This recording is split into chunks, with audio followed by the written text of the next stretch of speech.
L'Equipe reporting in tomorrow's newspaper that Paul Pogba has told some of his teammates that he will be leaving in the summer. United then would use that money, of course, to reinforce the squad. What are you hearing in Manchester?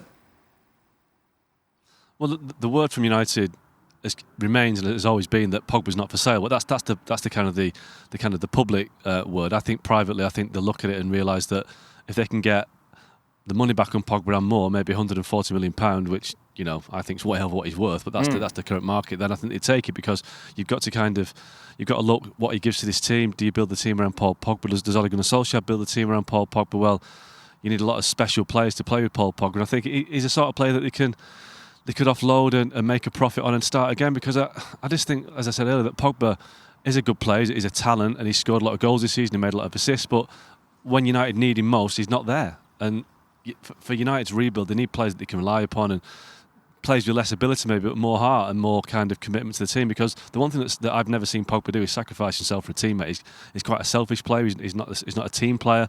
And if you're building a team, you need team players. And I think Pogba at the moment is not the right player for Man United. So publicly, United will say he's not for sale, but I think privately, business might get done. Is that fair? Yeah, it's complicated with Paul, and I listened to Mark, and I think Pogba is maybe the best player, maybe the guy with the most quality in the squad. So what kind of message do you send to the fans when you decide to sell your best player? But at the same time, as Mark said, every time United wanted him to be the top player for big games, he disappeared. So it's complicated for the club, and I think they should think of selling him. But it's interesting. Well, Mark brought a figure 140. No, never. Never. Obviously, Real Madrid. They're going to lose. Comparing to how much they sold it, I think they're going to lose money. I think it's going to be what, 60, 65, 70. Would you trust him at a bigger club? Yeah. Well, he's done it at Juventus. I mean, the trouble is, Paul Pogba was at Man United in the wrong era.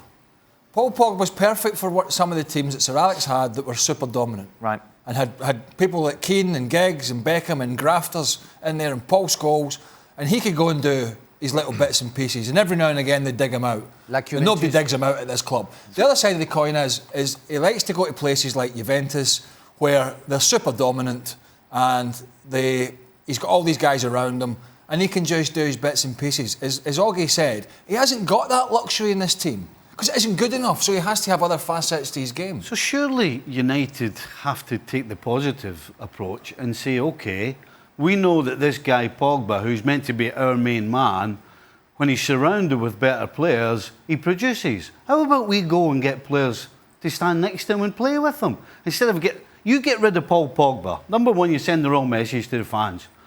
But how are they going to attract the top talent in Europe to a team that's getting rid of their best player? But we were talking about this before. If you're an up-and-coming player, right, and you're going to be... Because Man United are going to have to spend big to get good players. So if you're that good, it's going to be like 70, 80 million, why are you going to Man United? There's half a dozen teams around the world before Man United. Even if Pogba stays, why would you go to Manchester United? If they're in the Europa League again, which they could be, apart from the money. Because, just to answer that, because you're showing the intent that you're keeping a guy like Pogba, right, a world-renowned player. Yeah, but the thing is, if he's not willing to stay, what are you going to do? If he wants to leave, can you keep him? That's another question. I don't believe he wants to go right now. I'm not so sure of that. Listen, this guy couldn't wait to get to Manchester United. Do you think he's really going to just chuck it in and say, I'm off, I'm going somewhere else? The problem is you trust what the French newspaper L'Equipe said. You shouldn't. No, you shouldn't. Don't never trust a French newspaper. And by the way, there's another side to this.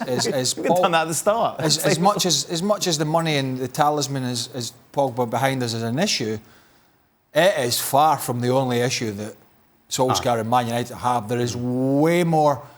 There is way more pieces of this jigsaw, this puzzle to fix than just what's going to happen with Paul Pogba. Yeah. I mean, loads. And maybe there are different areas of the team that Solskjaer needs to worry defensively, about. The central. I mean, you've had Valencia and you've had wingers playing fullbacks for years now. Yeah. I mean, you had Maro. I mean, this is a club, and nothing against them, But Marouane Fellaini, I told you, he was never a Man United player in 100 years. So all these signings that have come in, all these guys, and I know Herrera's gone to PSG, and how the hell he's got that move, I don't know, but he's got it.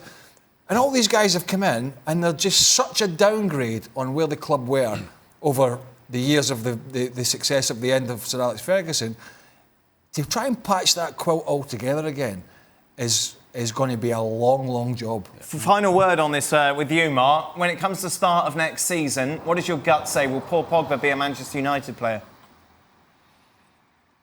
I don't think he will be. No, I think he'll be gone. I think the guys were saying earlier, you know, is he the sort that will leave Manchester? I think he'll leave at the click of a fingers. I don't think he'll stay for too long. He's given United 3 years now. He's not really done much. So, you know, he's won the Europa League, won the League Cup. I think he'll be gone. So, yeah, I think there'll be a bit of upheaval this summer. I think you look at the defence, like the guys say, there's players that, you know, last week in Barcelona, 4 of those players played in Basel in 2011 when they were knocked out of the Champions League. De Gea, Young, Smalling and Jones. And, you know, Smalling and Jones have been here for nearly a decade, and what have they actually improved or brought to the team? Not a lot. So this has been going on well before Ferguson retired. It's been going on for 10 years now. The kind of the poor investment, the poor recruitment. You know, when Man City was signing Yaya Toure, David Silva, Sergio Aguero, United was signing, you know, Gabriel Obertan, Michael Owen, Bebe, Antonio Valencia to replace Ronaldo. That's why the problem started. It's a 10-year thing, and it's going to take a long time for him to get out of this slump.